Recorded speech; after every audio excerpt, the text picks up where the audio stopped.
Hey everyone, welcome back to the channel. Today we are taking a closer look at the Samsung's latest clamshell foldable, the Galaxy Z Flip 7.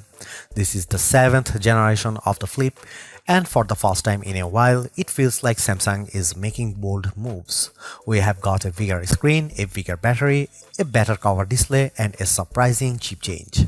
So in this video, we'll cover all the notable upgrades, the one questionable downgrade, and why this flip might be the best version yet, or the one you wait to escape. Let's jump in.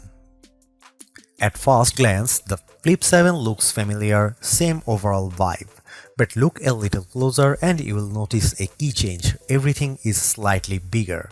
Now, that might sound like a step back for a Flip. After all, this line has been popular because of how compact the pocketable it is. But hang on, it might be a smart trade-off. Samsung is essentially saying, let's give people a full flagship experience in a foldable body, and the new design does exactly that. So, where does the Flip 7 stand?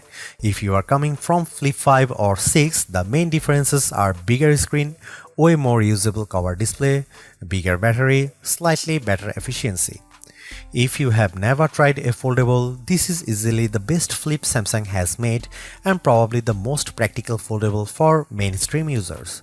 It gives you flagship power, flexible design, and real everyday usability without feeling like a science project.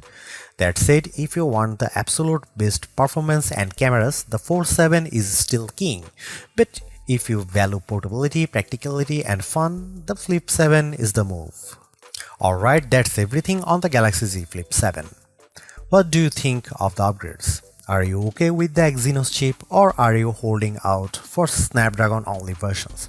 Let's talk in the comments, and if you are new here, hit the like, subscribe and bell icon so you don't miss future foldable reviews and comparisons. Thanks so much for watching, and I'll catch you in the next one.